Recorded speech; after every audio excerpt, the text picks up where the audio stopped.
kita langsung masuk ke poin utama. Nah, sesuai tema kita hari ini, hari ini itu ada banyak request banyak dari teman-teman tentang sholat. Nah, sholat. Malahan nih ya, malahan teh naon yang bahasa Sunda namanya. Oke. Di malahan ada yang pernah saya dengar nih seperti ini. Kalau berbuat baik, sedekah, kan banyak uang nih ya, Iya. banyak uang, Ustaz, gitu. Saya banyak uang nih, terus kemudian saya sering berbuat baik ke orang, kan itu katanya mendapatkan pahala yang berlimpah tuh, seperti itu. Ya sudah, saya pakai uang aja, nggak usah sholat. Itu gimana tuh, Ustaz? Menurut Ustaz? Ini pertanyaan cukup cerdas juga ya. Tapi pertanyaan itu dia menggunakan logika, lebih kepada logika. Padahal sedekah dengan sholat itu perintahnya berbeda dan di surat yang berbeda di dalam Al-Quran.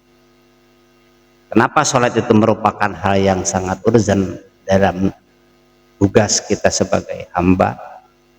Karena ada sebuah hadis ya, yang menjelaskan awalu ma yuhasabu bihil abdu yaumal qiyamati as-shalah. Fa in shaluhat shaluha sairu amalihi wa in fasadat fasada sairu amal. Jadi yang pertama amal hamba itu diproses adalah sholat. Andaikan sholat itu benar ya, maka benarlah seluruh amal yang lain selain sholat.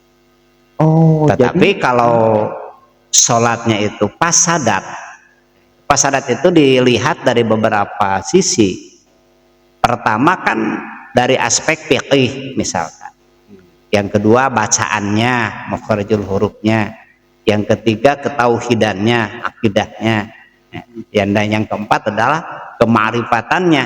Karena di sholat itu ada syarat dan rukunnya, ada juga orientasinya atau tujuannya atau targetnya, itu ada di dalam sholatnya. Maka kalau orang bertanya, kalau melihat pahala sedekah itu lebih besar, ya udah nggak usah sholat ya. Itu adalah sebuah pertanyaan yang cukup cerdas, tetapi itu adalah hanya mengandalkan otak. Berarti logika ya, begitu ya, tanpa dasar begitu ya. Iya, padahal ada fikihnya. Iya, itu di hadis Tabrani itu kan jelas. Jadi pertama amal yang dihisab itu adalah sholat. Lain saluhat, andaikan sholat itu jelas benar ya, sesuai dengan tuntunan di dalam syariat Islam, seperti Rasul bersabda, shollu kama ra'aitumuni usolli. Sholatlah kalian seperti ya, atau bagaimana sholatku.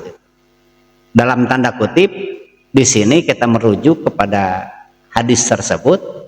Di dalam tuntunan itu sesuai dengan definisi sholat, ya. Dilihat dari aspek fikih, dari aspek bacaannya, dan yang ketiga dari aspek kema'rifatannya, dari ketauhidannya, juga dia itu memahami. Ini yang lebih esensi, memahami apa yang dibaca di dalam sholat itu. Karena di sana ada sebuah pernyataan yang paten dengan ucapan seorang hamba ketika berhadapan mewajah dengan Allah itu. Dalam sholat ada kalimat atau bacaan inna sholati wa nusuki wa mahyaya wa mamati lillah. Itulah yang sangat luar biasa itu. Kalau kita kaji lebih dalam. Ya, tahan dulu, tahan. Oke, sebelum ke sana nih, berarti sholat itu harus benar, kemudian tadi dilihat dari beberapa aspek. Oke, tahan. Ini nanti kita bahas di selanjutnya ya.